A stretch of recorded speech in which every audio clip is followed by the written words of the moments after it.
بسم اللہ الرحمن الرحیم۔ السلام علیکم ورحمۃ اللہ وبرکاتہ۔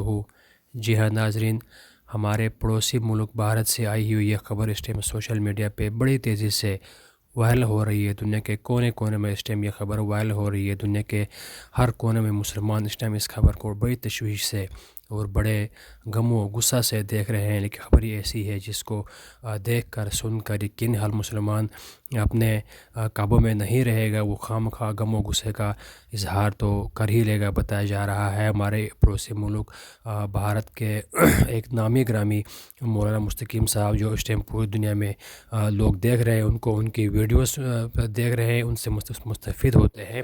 وہ کسی محفل میں بیان کر رہے تھے سود کے متعلق، اور انہوں نے یہ فرمایا ہے کہ آج کل جو یہ بڑی بڑی سودی کمپنیاں ہیں جو لوگوں کو اپنے جال میں پھنسا رہی ہے منافع کے چکروں میں، اور بقایا لوگوں کو زیادہ سے زیادہ شرح سود کے لحاظ سے جو لوگوں کو پھنسا رہی ہیں، ان کے حوالے سے جب وہ کسی جگہ پہ بیان فرما رہے ہیں، جن کی ویڈیو میں آپ کو انشاء اللہ تعالیٰ ویڈیو کے آخر میں دکھا بھی دیں گے، آپ خود سن لیں گے ان کے الفاظ کو۔ انہوں نے بتایا ہے کہ یہ جو بڑی بڑی کمپنیاں مسلمانوں کو زیادہ منافع کا جھانسا دے رہی ہیں، اور یہ سراسر سود ہے اور مسلمانوں کے ساتھ سراسر زیادتی ہے، اور جو لوگ اس میں ملوث ہوں گے وہ اپنی بربادی کا خود ذمہ دار ہوں گے۔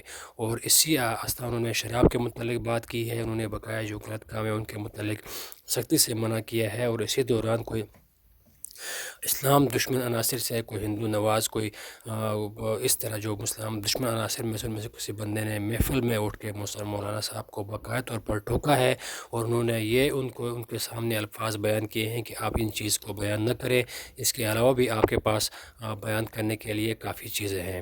اور اس محفل میں حضرت مولانا مستقیم صاحب کے ساتھ اس بندے کی کافی گفت و شنید ہو گئی ہے، اور اس بندے نے کافی بدتمیزی بھی ان کے ساتھ کی ہے، جو ویڈیو ابھی بہت زیادہ وائرل ہو گئی ہے۔ ان مولانا مستقیم صاحب اور اس شخص کے درمیان میں جو گفتگو ہوئی ہے، اس گفتگو کو آپ ذرا خود ان کی زبانی سن لیجئے گا۔ سودی کاروبار میں پھنسا رہی ہے، ہمیں چاہیے کہ اس طرح کی کمپنیوں کے ساتھ قطعاً نہ جڑے۔ آپ کما کر کے کھائیے، حلال کمائی کیجئے اور محنت کر کے کھائیے، چاہے مزدوری کرنی پڑ جائے، لیکن اس طرح کے کام ہرگز نہ کیجئے۔ آپ کی سمجھ میں آ رہا جی؟ ہمیں معلوم ہے، کس نے بتایا ہے؟ ہمیں نہ معلوم ہوگا تو کس کو معلوم ہوگا؟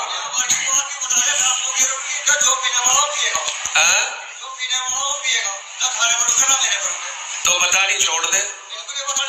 اچھا پھر کیا بتائیں؟ آؤ یہاں کے تم بتاؤ، آ جاؤ۔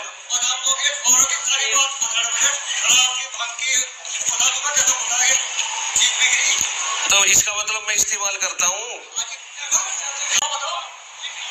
آؤ میرے پاس، میں کتابیں دکھاتا ہوں میں تم کو۔ قرآن کریم کی آیتیں بھری پڑی ہے کہ شراب حرام ہے، نشہ حرام ہے، حدیثوں سے ثابت ہے کہ نشہ حرام ہے، اور غلط دلالی حرام ہے،